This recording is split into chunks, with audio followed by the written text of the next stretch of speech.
Hello, ഇത് സുജാത ചേച്ചിയുടെ number അല്ലേ? ഇതാരാ ഇത്? ഞാൻ മായയാ, ചെന്നിത്തലയിലുള്ളേ. ചെന്നിത്തല എന്ന് പറയുമ്പോ ചെന്നിത്തല എവിടെ ആയിട്ട് വരും? ഇത് സുജാത ചേച്ചിയുടെ നമ്പർ അല്ലേ? അല്ല, സുജാത എന്ന് പറഞ്ഞാൽ എനിക്കറിയത്തില്ല. ഞാൻ അപ്പുവാ. സോറി, നമ്പർ മാറിപ്പോയ കേട്ടോ. അല്ല വെക്കലേ ചേച്ചി, ഒരു കാര്യം ചോദിക്കട്ടെ. ഹലോ ഹലോ, ഇതാരാ ശരിക്കും? ഇത് നല്ല പരിചയമുള്ള ശബ്ദമാണല്ലോ. എന്റെ പൊന്ന സുഹൃത്തെ, ഞാൻ പറഞ്ഞില്ലേ ഇത് റോങ് നമ്പർ ആണെന്ന്. മായ ചേച്ചി, ടു ബി ഫ്രാങ്ക്, ഞാൻ ഒരു കാര്യം പറയട്ടെ. ചേച്ചിയുടെ ശബ്ദം കേട്ടപ്പോ എനിക്ക് ഓർമ്മ വന്നത് എന്റെ ശില്പയാണ്.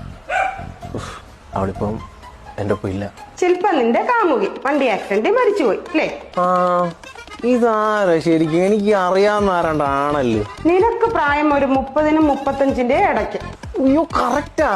ഇതാരാ ചേച്ചി? കറക്റ്റ്. ഏത് മായ ചേച്ചി ഇത്?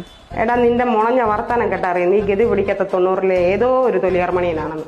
ഒന്ന് പോയി ചേച്ചി. പിന്നെ ഹസ് അടുത്തുണ്ടോ? ഇപ്പൊ ഇല്ല. എന്താ വിളിക്കണോ? പുള്ളി എവിടെ? ഗൾഫാണോ? എടാ മോനെ, സത്യത്തിൽ എന്തോ നിന്റെ പ്രശ്നം? എന്റെ പ്രശ്നം എന്താന്ന് ചേച്ചിയെങ്കിലും ചോദിച്ചല്ലോ. എനിക്ക് ആരുമില്ല ചേച്ചി, എനിക്ക് ആരുമില്ല. എനിക്കറിയാം ചേച്ചിക്ക് എന്നോട് സംസാരിക്കാൻ നല്ല താല്പര്യമുണ്ട്, അല്ലെങ്കിൽ ചേച്ചി വിളിക്കത്തില്ല. ചേച്ചിയുടെ മനസ്സിന്റെ വേദന എന്താണെന്ന് മനസ്സിലാക്കാനുള്ള ബുദ്ധിയൊക്കെ എനിക്കുണ്ട്. ചേച്ചി ധൈര്യമായിട്ടിരിക്കും. നമുക്ക് നമ്മളില്ലേ ചേച്ചി? ഞാൻ ഒരു കാര്യം ചോദിക്കട്ടെ ചേച്ചി? ഇപ്പം ചുരിദാർ കളറ് മജന്ത, ഇനി വേറെ വല്ലതും അറിയണോ? എടി കളി. എന്നാ വേറെ കാര്യം ചോദിക്കട്ടെ? അതിന്റെ അടിച്ചു നിന്റെ ചെവിക്കല് പൊട്ടിക്കും. വെച്ചിട്ട് മാറി കെട്ടിയതാ.